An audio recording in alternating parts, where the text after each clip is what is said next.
घर में घुसकर बालिकाओं से छेड़खानी किए जाने की घटना नागपुर शहर में सामने आई है। मानकापुर थाना परिसर में हुई इन घटनाओं को पुलिस ने गंभीरता से लेकर आरोपी कैब चालक को गिरफ्तार किया है। आरोपी श्रवण कुमार शिवराय यादव, उम्र 24 वर्ष, कोलते लेआउट निवासी है। आरोपी यादव कैब चालक है। वो उत्तर प्रदेश का निवासी है, गोधनी में किराए से रहता है। 27 जून की तड़के 5 बजे वो घर के करीब 1.5 किलोमीटर स्थित कॉलोनी में पहुंचा। वहां 4 साल की बालिका माता पिता के साथ सोई थी। यादव बालिका को गोद में उठाकर आपत्तिजनक बर्ताव करने लगा। इससे बालिका जाग गई, वो शोर मचाने लगी। आवाज सुनकर माता पिता भी जाग गए। ये देखकर यादव भाग गया। इसके बाद यादव दूसरे घर में पहुंचा। माता पिता के साथ सोई 8 साल की बालिका से आपत्तिजनक कृत्य करने लगा। माता पिता के जागने से यादव वहां से भी फरार हो गया।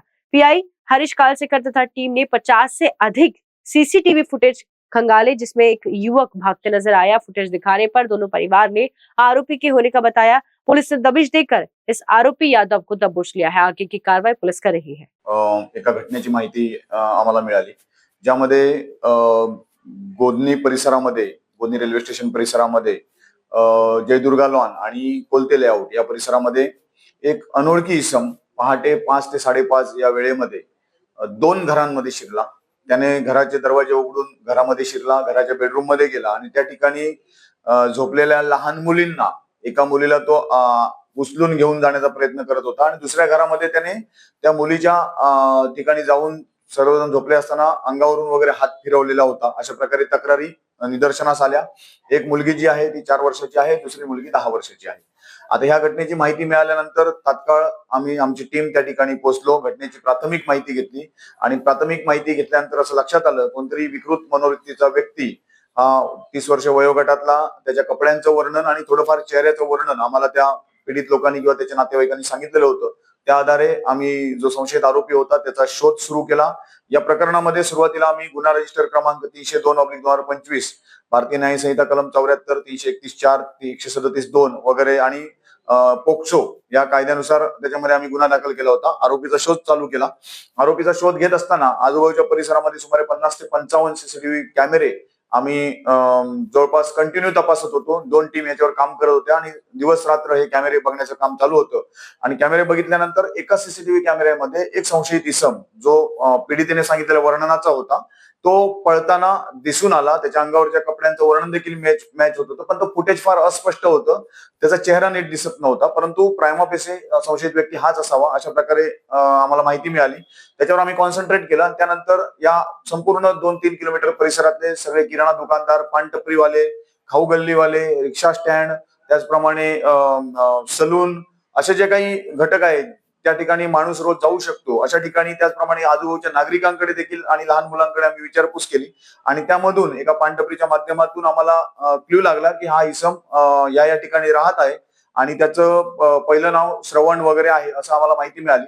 ही माहिती मिळाल्यानंतर त्या अनुषंगाने तपास चालू केला असता तो ज्या ठिकाणी भाड्याच्या घरामध्ये राहत होता त्या ठिकाणपर्यंत आम्ही पोहोचलो, परंतु ते घर सोडून तो काही दिवसापूर्वीच निघून गेला होता। त्या ठिकाणी त्याचा मोबाईल नंबर मिळाला आणि पुढे तांत्रिक तपास करून आम्ही त्या आरोपीला ताब्यात घेतलेला आहे। सदर आरोपी हा ओला चालक आहे, ओला गाडी चालवतो आणि घटना घडल्यापासून सुमारे 36 तासामध्ये, आम्हाला माहिती मिळाल्यापासून 36 तासामध्ये आरोपीचं नाव आम्ही त्या ठिकाणी निष्पन्न केलं आणि पुढे त्याला ताब्यात घेऊन त्याला अटक करण्यात आलेली आहे। जे त्याने गुन्ह्याच्या वेळी अंगावर घातलेले कपडे होते ते देखील त्याच्या घरातून जप्त करण्यात आलेले आहेत आणि त्यानेच गुन्हा केल्याची त्याने कबुली दिलेली आहे आणि त्याबाबत आमची खात्री पण झालेली आहे। जी माहिती मिळाल्यानंतर घटनेचा प्रकार अतिशय गंभीर होता। त्या ठिकाणी माननीय पोलीस उपायुक्त परिमंडळ 2 श्री मदने सर आणि माननीय एसीपी सुनीता मेश्राम मॅडम यांनी भेट देऊन तपासाच्या अनुषंगाने मार्गदर्शन आणि सूचना केलेल्या होत्या, त्यानुसार कंटिन्यू काम करत होती आणि जसा जसा तपास पुढे जात होता त्यानंतर माननीय पोलीस आयुक्त श्री रवींद्र सिंगल सर, माननीय joint CP Shri Reddy sir, माननीय north region Shri Dabhade sir आणि डीसीपी मदने सर, त्याचप्रमाणे एसीपी मेश्राम मॅडम यांच्या मार्गदर्शनाखाली आम्ही, तसेच आमचे पोलीस निरीक्षक गुन्हे इंगोले साहेब, PSI Deshmukh, PSI Rohan Patil, PSI डगवाल आणि बाकी जे पथक आहे, डीबी पथक आहे, त्यांनी ही कारवाई केलेली आहे। कारा न्यूज के लिए विशाल बम्बरवार की रिपोर्ट।